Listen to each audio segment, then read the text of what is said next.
지난 5월에 뉴욕에 있는 한 한국교회가 내년부터 교회 안에 있는 직분제를 폐지하겠다 이렇게 해가지고 논란이 된 적이 있습니다. 시무장로를 제외한 교회 내 모든 직분을 폐지하고 교인들 사이에 서로 부르는 호칭을 담임 목사를 포함해가지고 모두 다 형제 자매로 통일하자 이렇게 이제 한 것입니다. 이게 최근에 있었던 일이에요. 한 5월 달쯤에 뉴욕의 한 교회가 그렇게 결정을 하기로 발표를 했습니다. 그런가 하면 몇 년 전에 한국에서는 이름만 들으면 아실만한 유명한 목사님께서 소위 장로 권사 호칭제를 도입하기로 하셔서 또 큰 논란이 된 적이 있습니다. 이게 무슨 말인가 하면 투표를 통해서 장로나 권사를 뽑지 말고 불편하기도 하고 여러 가지 잡음이 있으니까 교회가 마련한 일정한 조건에 해당하기만 하면 다 장로님 권사님으로 불러주자라고 하는 그 호칭제입니다. 마음에 드세요? 사실 이런 생각들은 모두 다 성경의 가르침과 또 교회의 사적인 증거의 지지를 받지 못하는 조금 극단적인 생각들인 것 같습니다. 그래서 실제적으로 이러한 두 의견들 모두가 다 교단적인 큰 차원에서 많은 이 논란거리가 되었고 또 반대 의견들이 많이 있었고 결국에 한국에 있는 그 교회 같은 경우에는 속해 있던 교단에서 탈퇴를 하게 되어지고 그 교단에서는 그 목사님을 면직시키고 하는 그런 일도 있었습니다. 여러분들 이름만 들으면 아시는 굉장히 유명한 목사님이세요. 그럼에도 불구하고 우리가 한 가지 생각을 해볼 것이 좀 있습니다. 그것이 무엇인가 하면 애초에 왜 그런 목사님들께서 교회 안에서 직분제를 폐지한다고 한다든지 또는 장로 권사를 호칭으로 부르자라고 그런 제안을 시작하셨냐라고 하는 것이죠. 사실 이런 목사님들이 되게 비슷한 출발점에서 시작을 하는 것을 우리가 보게 되어집니다. 그것이 무엇인가 하면 교회 안에 존재하는 왜곡된 직분 제도가 낳은 안타까운 현실 때문이라고 하는 것입니다. 그러니까 교회 안의 직분이 하나님의 부르심을 따라서 교회와 성도들을 섬기는 자리로 이해되기보다는 어느덧 한국교회 안에서 계급화되어지고 서열화되어지고 그렇기 때문에 그 직분과 관계된 그래서 특별히 임직과 관계되어져서 이제 그런 시즌이 돌아올 때마다 여러 교회들이 많은 어려움을 겪고 또 힘든 모양에 빠지는 것을 보면서 이런 목사님들께서 이런 생각들을 제안해 내셨다라고 하는 것입니다. 결국 성경적이지 않은 직분에 대한 인식과 그로 인해서 교회 안에서 일어나는 온갖 불미스러운 일들로 말미암아서 몇몇 목사님들이 아예 전통적인 직분 제도를 다 폐지하고 이렇게 새롭게 시도해보자라고 하는 그런 극단적인 생각들을 제시하게끔 했다라고 우리가 생각을 해볼 수 있다는 것이죠. 사랑하는 성도 여러분, 저는 그렇기 때문에 우리가 오늘 특별히 함께 읽은 본문 말씀에 주의 깊게 주의를 기울이고 또 묵상을 해볼 필요가 있다라고 생각을 합니다. 왜냐하면 오늘 말씀 가운데서 베드로는 교회 안에 직분에 대해서 직접적으로 이제 언급을 하고 있습니다. 그리고 그 언급을 통해서 바르고 건강한 섬김이 있는 성경적인 교회의 모습이란 것은 어떤 것일까? 나름대로 베드로가 우리에게 이야기를 제시해 주고 있기 때문이라고 하는 것이죠. 오늘 우리가 이 말씀들을 살펴보면서 조금 더 하나님께서 기뻐하시는 교회 안의 성경적인 섬김의 원리, 바른 섬김의 원리들 우리가 함께 좀 생각해 볼 수 있기를 원하는 것입니다. 물론 우리가 교회 안의 직분에 대해서 이야기할 때는 사실 다양한 많은 질문들을 던질 수 있습니다. 그렇죠? 이게 사실은 재직회 수련회 같을 때 더 깊이 다뤄야 될 문제들이 많아요. 예를 들어 이런 것입니다. 성경 안에 과연 어떤 직분들이 존재하는가? 교회 안의 직분은 몇 종류여야 하는가? 그렇죠? 그 직분들은 어떻게 구분이 되어지는가?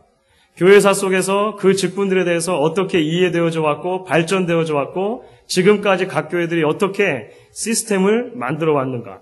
아주 근본적이고 원리적인 질문을 던질 수 있을 것입니다. 또 실제적으로는 이런 질문도 던질 수 있겠죠. 왜 한국 교회에는 미국 교회나 다른 교회에는 없는 직분들이 존재하는가? 여러분들 그런 고민 안 해보셨습니까? 서리 집사라든지 권사라든지 미국 교회나 다른 세계 어느 교회에도 없는 직분들입니다. 한국 교회는 존재합니다. 이런 것이 왜 존재하냐라고 생각한다든지 아니면 또 장로나 안수 집사인 경우에 이것이 항존직인지 임시직인지 하여간 여러 가지 복잡한 우리가 생각해야 될 부분들이 있다라고 하는 것이죠.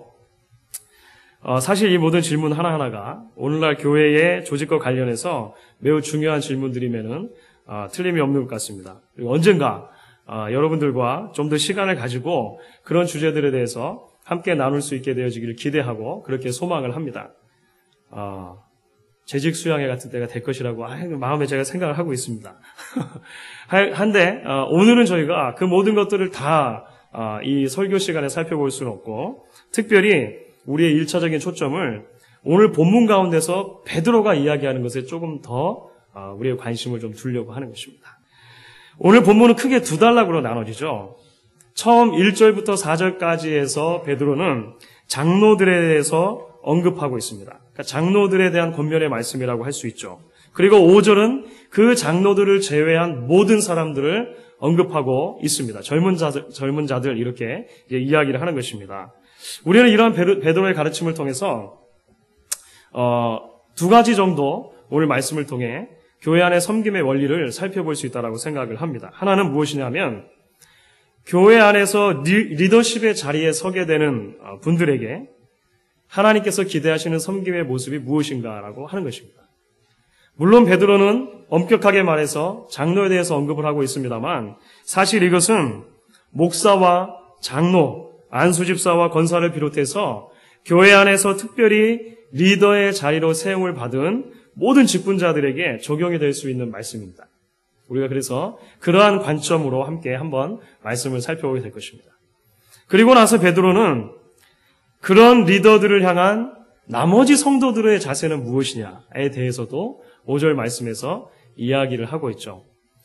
베드로는 결국 교회가 하나님 앞에서 균형 잡힌 교회가 되려면 건강한 교회가 되려면 리더들과 성도들 모두가 다 예수 그리스도의 최종적인 리더십을 인정하면서 하나님 안에서 서로 복종하고 섬기는 그런 모습으로 나아가야 할 것이라고 오늘 말씀 가운데 이야기하고 있는 것입니다. 그래서 오늘 우리가 이 두 가지를 조금 더 깊이 있게 함께 살펴보면서 하나님께서 우리에게 주시는 건강하고 균형 잡힌 교회의 모습 다시 한번 함께 꿈꾸고 하나님 앞에서 기대할 수 있기를 바라는 것입니다. 먼저 오늘 1절과 4절 말씀을 보시게 되면 교회를 섬기는 리더들을 향해서 하나님께서 무엇을 기대하고 계시는가? 사실 1절부터 4절까지 말씀은 굉장히 구체적인 말씀들입니다. 그리고 명확한 말씀들이에요. 어떻게 보면 굳이 설명이 더 필요하지 않을 만큼 베드로는 우리에게 명확한 측면에서 이야기를 해주고 있습니다.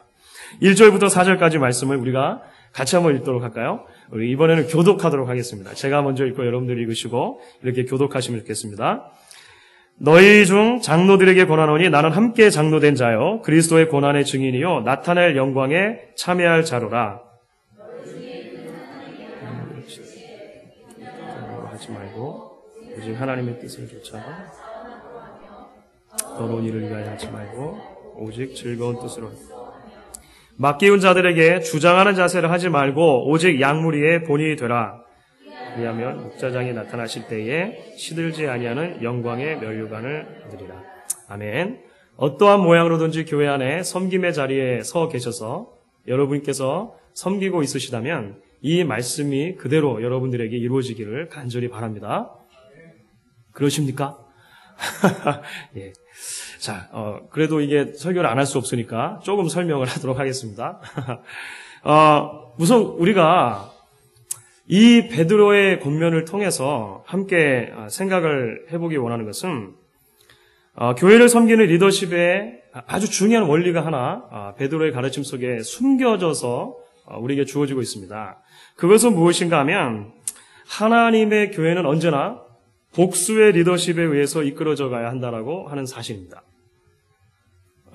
사실 오늘 좀 원리적인 이야기들이 좀 많을 수 있는데 여러분들 이해하시고 좀 들으시면 좋겠습니다.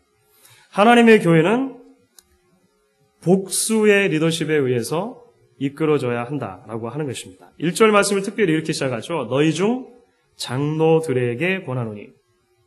한 장로에게 말하는 것이 아니고 장로들에게, 그렇죠.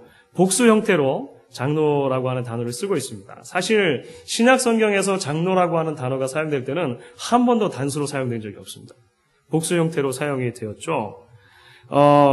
이것은 베드로의 편지를 받는 각 교회마다 이미 복수 형태의 장로님들이, 그죠? 그러니까 여러 명의 장로님들이 있었다라고 하는 사실을 우리에게 제시해주고 있다라고 이렇게 생각을 합니다. 신약 성경의 곳곳에서 실제로 사도행전이라든지 또 야고보서 같은 데서 한 교회에 여러 명의 장로가 항상 존재했다라고 하는 것을 암시해주는, 그래서 우리의 이런 생각들을 뒷받침해주는 그런 구절들이 많이 등장하는 것을 볼 수가 있죠. 여러분, 그럼 이게 왜 중요합니까? 왜 교회는 복수 정치 체제로 의사결정을 해야 되느냐라고 하는 것입니다. 하나님의 교회는 한 명의 특출난 사람에 의해서 이끌어지는 것이 아니기 때문인 것입니다. 교회가 한 사람의 리더에 의해서 전적으로 이끌어지는 것은 결코 하나님의 뜻이 아니라고 하는 것이에요. 교회는 하나님의 계획의 일부도 아니라고 하는 것입니다. 하나님께서는 항상 여러 명의 리더들에 의해서 한 교회가 이끌어질 수 있도록 고안하셨고 그것을 말씀 가운데 계속해서 우리에게 이야기하고 계십니다. 왜 그럴까요? 그것은 인간이 죄인이기 때문에 그렇습니다. 아주 단순한 것입니다. 인간이 죄인이기 때문에 그런 것이에요. 아무리 신실하고 경건한 리더라 하더라도 실수할 수 있는 가능성, 잘못 판단해서 결정할 수 있는 가능성, 조금 더 나아가면 시험에 들고 범죄할 수 있는 가능성이 충분히 있다라고 하는 것입니다. 한 사람에게 권력이 집중이 되어지면 문제가 생기는 이유가 바로 거기에 있는 거예요. 그 사람이 타락해버리면 어떻습니까? 우리가 이제 다음 주에도 좀 살펴보게 될 건데요. 사단은 항상 우는 사자와 같이 리더들을 노리지 않습니까? 그런데 그 사람이 넘어지면 어떡하냔 말이에요. 성경은 리더들에게 신앙과 인격의 특별한 자질을 한편으로 요구할 뿐만 아니라 그래서 다른 한편으로는 반드시 한 사람에 의해서가 아니라 여러 사람에 의해서 교회의 일들은 결정되어져야 하고 그 리더십이 발휘되어져야 한다 이야기를 하고 있는 것입니다. 여러분 그렇기 때문에 건강한 교회는 늘 한 사람에게 모든 의사 결정권이 집중되어지거나 한 사람이 무소불위의 권력을 휘두르지 못하도록 방지해야 할 책임을 가지고 있습니다. 여러분들 모두에게 그런 책임이 주어져 있는 것이에요. 그것이 담임 목사이든지 장로이든지 아니면 교회를 오래도록 섬긴 어떤 가족의 수장이시든지 간에 한 사람이 교회의 주인이 될 수 없는 것입니다. 여러분 우리가 교회를 섬기는 데 있어서 주인의식을 갖는 것은 굉장히 중요하죠. 그렇죠? 왜냐하면 책임감을 가지고 교회를 섬겨야 하실 필요가 있기 때문인 것입니다. 사도 바울도 그렇기 때문에 맡은 자들에게 구할 것은 충성이다 이렇게 말씀하셨어요. 그러니까 여러분들께서 서로에게 어떤 분이 어떤 역할을 맡고 계시다면 충성을 막 요구하실 필요가 있는 거예요. 이해가 되십니까? 우리는 서로에게 충성을 요구할 필요가 있는 것입니다. 왜냐하면 책임감을 가지고 교회를 섬길 수 있도록 하나님께서 그 자리에 부르셨기 때문입니다. 하지만 주인의식을 갖는다라고 하는 것과 주인 노릇한다라고 하는 것은 굉장히 다른 것입니다. 하나님께서 우리에게 기대하시는 것은 책임감을 가지고 주인의식을 가지고 함께 하나님의 공동체를 세워가는 것이지만 어느 한 사람이 주인 노릇하는 것 원하시지 않는다라고 하는 것이에요. 제가 아는 어떤 목사님께서 이런 본인의 경험을 나누어 주신 적이 있습니다. 어느 주일 오전에 교회 사무실에서 이렇게 앉아 계시는데 주일을 준비하고 계시는데 주일학교 또래 꼬마 아이들이 사무실 앞에서 뭔가 쑥덕쑥덕 하더래요. 그러더니만 그 중에 제일 대장격인 아이 한 명이 목사님 방으로 쑥 들어오더라는 것입니다. 그러면서 호기심 어린 초롱초롱한 눈으로 목사님께 이렇게 묻더라는 것입니다. Are you the boss of this church? 목사님이 우리 교회 보스세요? 이렇게 묻는 거죠. 아마 밖에서 저희들끼리 교회 보스는 과연 누굴까? 장로님의 손자도 있었고, 목사님의 애도 있었고, 이렇게 다 있었겠죠. 교회의 보스는 누굴까? 서로 얘기를 했던 것 같아요. 그래서 답답해가지고 이제 그 중에 대장격 되는 어린아이 하나가 목사님께 와서 물은 것입니다. 그래서 목사님께서 잘 설명해 주셨다고 그래요. 나는 이 교회 보스가 아니란다. 우리 교회 보스는 예수님이시란다. 나는 그 보스를 위해서 일하는 사람이야. 이렇게 목사님께서 설명해 주셨다라고 합니다. 사실 우리가 어린아이들의 일로 그냥 웃고 넘길 수 있겠습니다만 자칫하면 우리 모두도 이런 생각을 할 수 있지 않겠습니까? 목사도 마찬가지고 성도들도 마찬가지고 사실 우리는 늘 눈에 보이는 어떤 대상이 교회의 주인이 아닐까라고 생각하는 경향이 있다라고 하는 것이죠. 그래서 저도 틈만 나면 저희 아이들에게 이렇게 이야기해주고 함께 이런 것들을 나눕니다. 얘들아, 아빠는 목양교회의 보스가 아니란다. 저희 아이들에게 자꾸 얘기해줘요.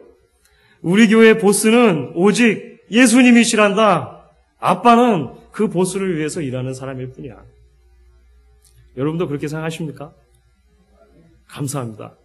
제가 앞으로 계속 이 마음을 잃지 않고 목회할 수 있도록 여러분들이 기도해 주시고 함께 협력해 주시기를 부탁드리는 것입니다.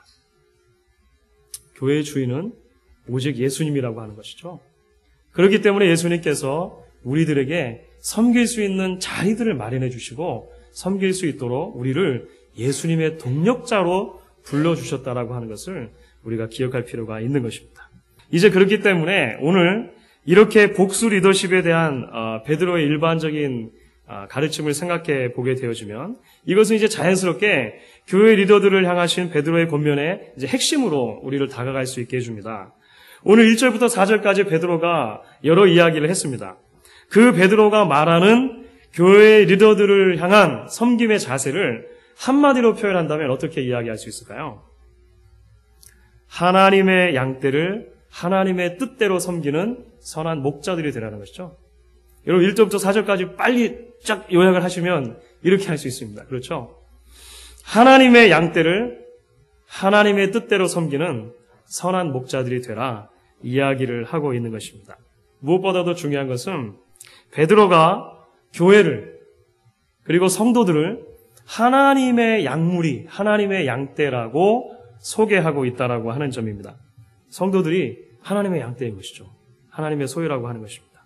교회 리더들이 성도들을 섬김에 있어서 반드시 기억해야 하는 것이 바로 이것이죠. 그들의 섬김을 받는 대상. 어떠한 리더들이 있던지 간에, 어떠한 리더십이 있던지 간에 그 리더들의 섬김을 받는 대상은 하나님께서 우리에게 맡겨주신 하나님의 소중한 양떼라고 하는 것입니다. 그들이 얼마나 소중한지 하나님께서는 예수 그리스도의 핏값을 주고 그 양떼들을 사셨고 그 양떼들을 이제 리더들에게 맡겨주셨다라고 하는 것이죠.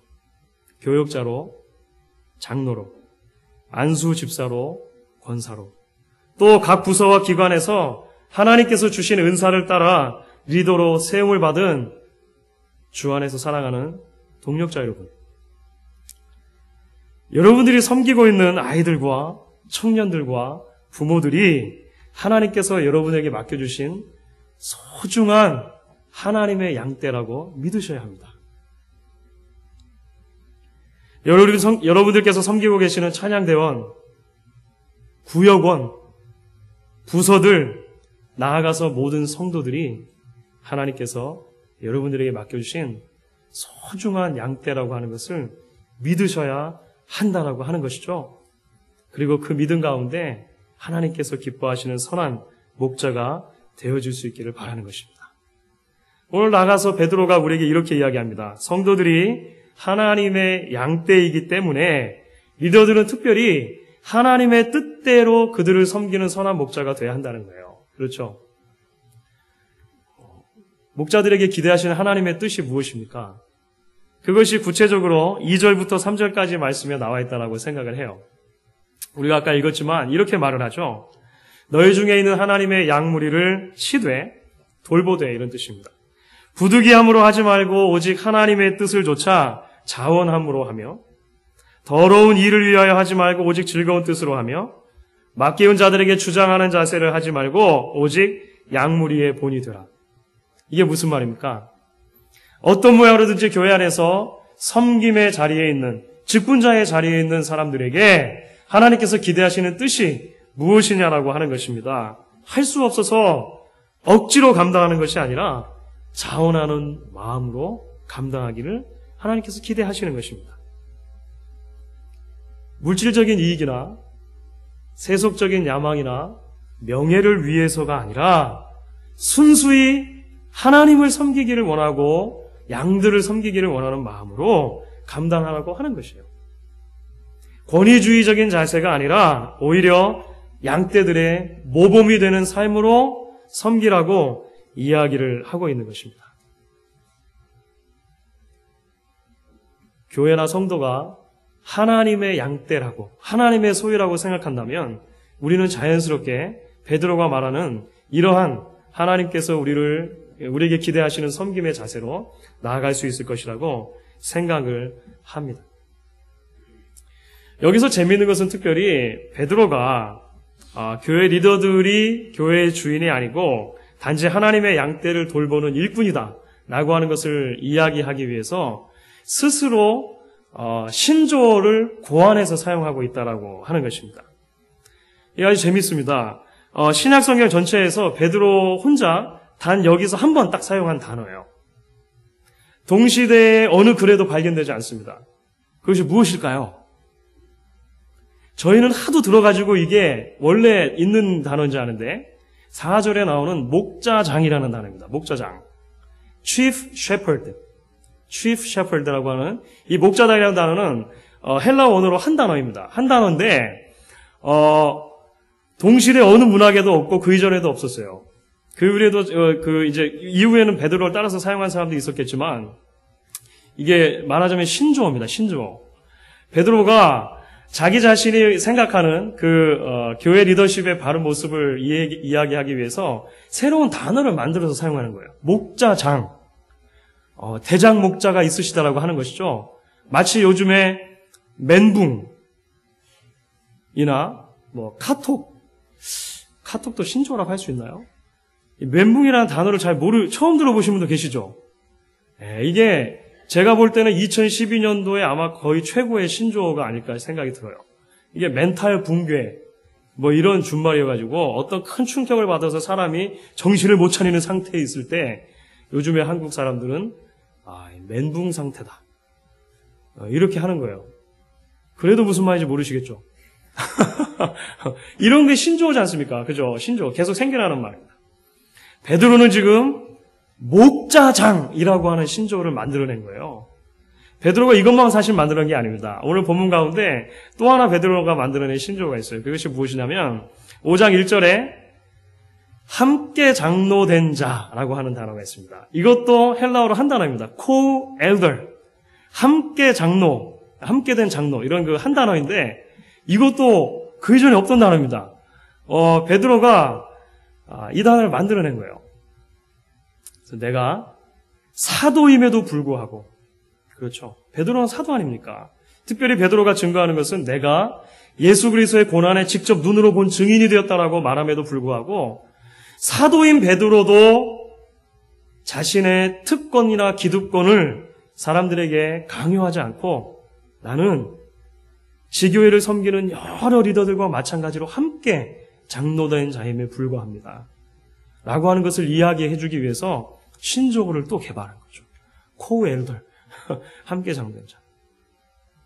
이러한 모든 것을 통해서 우리가 발견하게 되는 것은 무엇입니까? 베드로는 지금 교회를 섬기는 모든 리더들의 관심을 끊임없이 한 분에게로 향하게 하고 있다라고 하는 것입니다. 그 한 분이 누구입니까? 예수 그리스도라고 하는 것이죠. 대장 목자가 되셔서 모든 리더들을 동력의 자리로 부르시고 일을 나눠주시고 함께 하나님 나라의 영광스러운 일들을 감당케 하시는 그 주님께로 이제 우리의 초점을 맞추기를 원하신다라고 하는 것입니다. 사랑하는 성도 여러분, 특별히 어떤 모양이든지 간에 크고 작은 자리에서 리더로서 섬김을 다하고 있는 주 안에 사랑하는 동력자 여러분들께서 맡겨주신 자리에서 주인의식을 가지고 하나님의 양떼를 섬기되 주인 노릇은 하지 않는 여러분들 될 수 있기를 간절히 바랍니다. 정말로 목자장이 되시는 그 예수님이 주실 영원한 상급, 썩지 않고 시들지 아니할 면류관 바라보면서 함께 겸손하게 섬길 수 있는 저와 여러분들 될 수 있기를 간절히 원하는 것입니다. 이제 베드로는 좀 더 나아가서 우리에게 5절 말씀 가운데 젊은이들에게 이제 권면을 해주고 있습니다. 5절 말씀을 제가 한번 읽겠습니다. 젊은 자들아, 이와 같이 장로들에게 순복하고 다 서로 겸손으로 허리를 동이라. 하나님의 교만한 자를 대적하시되 겸손한 자에게는 은혜를 주시느니라. 우리가 이 젊은이들에게 주시는 권면의 말씀을 조금 간략하게 좀 살펴보도록 하겠습니다. 사실 여기서 말하는 젊은이들이라고 하는 것은 나이로 볼 때 교회 안에 젊은 그룹, 즉 청년이라든지 또는 청장년층을 의미한다라기보다는 장로들과 대조되는 개념으로 이해를 하시면 될 것 같습니다. 그러니까 지금 초대교회 상황에서는 장로님들이 있다면 그 장로님들의 치리를 받는 모든 성도들을 이야기한다라고 볼 수 있겠죠. 그러면 우리가 이야기하는 큰 틀 안에서는 교회 안에 리더들이 있다면 그 리더들의 섬김을 받는 나머지 모든 성도를 다 이야기하는 것으로 우리가 이해를 하면 될 것 같습니다. 그렇다면 성도들은 리더의 자리에서 우리를 섬기고 있는 그 사람들을 어떻게 대해야 하고 어떠한 관계를 유지해야 하는가? 베드로가 무엇이라고 이야기를 하고 있습니까? 베드로는 지금까지 한 성도가 고난받는 그리스도인으로 이 땅을 살면서 사회 속에서든지 가정 속에서든지 여러 사람들과 관계를 맺게 될 것인데 그 모든 관계를 맺는 방법은 하나의 단어로 수렴된다라고 소개를 해줬습니다. 하나의 개념으로 계속 소개를 해줬어요. 여러분 그것이 무엇이었습니까? 순복이라고 하는 단어입니다. 순복. 그렇죠. 베드로는 이 교회 안에서 섬김과 섬김을 받는 관계에 대해서도 이야기하면서 젊은이들에게 똑같은 단어를 사용하고 있죠. 순복이라고 하는 단어를 사용하고 있습니다. 이것이 무슨 의미가 되겠습니까? 하나님께서 그 리더들을 그 자리에 세워주셨다라고 하는 것을 인정하고 마땅히 필요한 존경과 공경을 보여야 한다라고 하는 것입니다. 그들의 섬김과 수고를 인정하고 사랑하며 존중해 주어야 한다라고 하는 것이죠. 왜냐하면 교회는 비록 절차에 따라서 또는 규범에 따라서 목사와 교육자와 장로와 권사와 안수집사 그 외에 여러 가지 직분자들을 세웁니다만 교회의 모든 리더들은 결국 사람이 세우는 것이 아니고 하나님께서 그 자리에 세워주셨다라고 믿기 때문인 것입니다. 여러분들도 그렇게 믿으십니까? 여기서는 별로 동의가 안 되시나요? 사실 굉장히 힘든 부분이긴 합니다. 그렇죠? 왜냐하면 저희가 다 뽑지 않습니까? 이제 연말이 다가오고 제가 지금 머릿속에 복잡한 생각들이 많습니다. 구역을 어떻게 짤 것인가? 어떤 분 어떻게 지금 재직 그 각 부서들을 세울 것인가? 결국 저희들이 해야 되잖아요. 그죠? 하지만 우리는 또한 동시에 어떻게 고백합니까? 하나님께서 그 일들을 이루어 주신다라고 믿고 하나님께서 하나님의 백성들에게 각 일들을 은사대로 맡겨주신다라고 믿는다라고 하는 것이죠. 그렇기 때문에 하나님께서 세워주신 그 자리를 인정하고 존중하는 것 중요하다라고 하는 것입니다. 동시에 우리가 베드로전서를 살펴보면서 순복이라고 하는 단어는 한 번도 무조건적인 굴복이나 복종을 의미하지 않았다라고 하는 사실을 다시 한번 기억할 필요가 있습니다. 무슨 말입니까? 성도들에게 요구되는 것은 교회의 리더들을 향한 맹목적인 순종과 섬김이 아니라고 하는 것입니다. 그렇죠? 하나님께서 주신 위치를 인정한다고 하는 것은 그 리더가 아무리 뛰어나고 탁월하다고 하더라도 하나님의 자리는 대신할 수 없다라고 철저하게 믿는 것입니다. 그러니까 교회 안에서 한 사람의 목회자를 신격화시킨다든지 한 사람의 의견을 절대화시키는 것은 다시 한번 크나큰 잘못이라고 하는 것을 우리가 보게 되는 거예요. 누가 세우셨습니까? 하나님이 세우신 것입니다. 하나님이 주인이라고 하는 것이죠. 최종적인 권위가 하나님에게 있다라고 하는 것을 리더들이나 리더들의 섬김을 받는 사람들이나 다 공히 인정하고 하나님 앞에 나아가는 모습이 하나님께서 우리에게 기대하시는 건강하고 균형 잡힌 섬김과 나눔의 모습이라고 하는 것입니다. 그렇기 때문에 다만 베드로는 성도들에게 어떠한 덕목을 요구하고 있습니까? 겸손이라고 하는 덕목을 요구합니다. 겸손. 겸손은 무엇입니까? 단지 나를 낮추고 단지 늘 이렇게 힘이 없는 것처럼 살아가는 그런 자세를 말하는 것이 아니고요. 하나님과 관계 속에서 여러 사람들과 내가 어떠한 위치에 있어야 되는지 그 위치를 정확하게 깨닫는 것입니다. 그리고 그 위치에 맞는 생각과 행동을 하는 것이에요.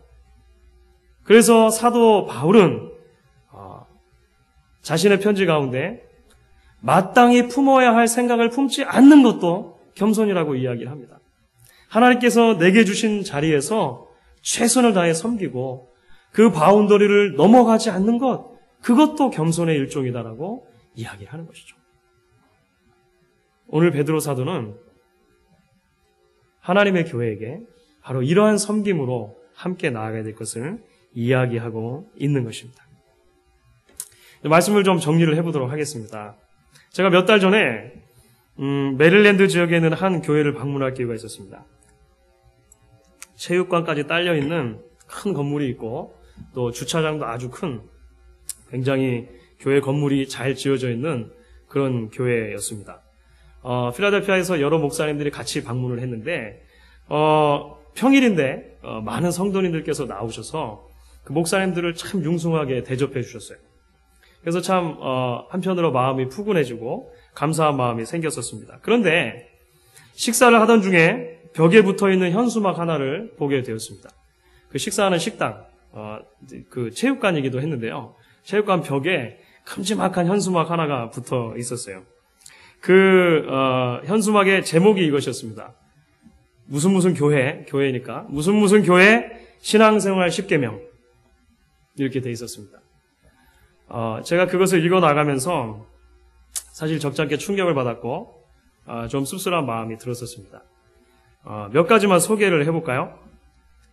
신앙생활 1계명, 예배 잘 드리면 영원히 복받고, 4계명, 11조 잘 드리면 물질에 복받고, 6계명, 주의 종 잘 섬기면 자녀의 복받고, 9계명, 형제와 잘 지내면 어려울 때 복받고, 10계명, 교회 봉사 잘하면 건강에 복받는다. 이렇게 돼 있었습니다. 사랑하는 성도 여러분, 예배드리고 11조하고 리더들을 공경하고 또 맡은 자리에서 최선을 다해서 겸손으로 봉사하는 것은 그 자체로 굉장히 귀한 것이지 않겠습니까? 그리고 하나님께서 명령한 것이기도 할 것입니다. 하지만 그러한 모든 섬김들이 단지 우리가 복 받기 위한 도구로 전락해버리고 만나면 사실 우리는 굉장히 잘못된 신앙으로 가고 있는 것이겠죠. 왜냐하면 성경은 그런 신앙에 대해서 아는 바가 전혀 없기 때문에 그렇습니다. 그런 10계명을 가지고 성도들을 부추기면 교회가 성장할 수 있을 것 같아요.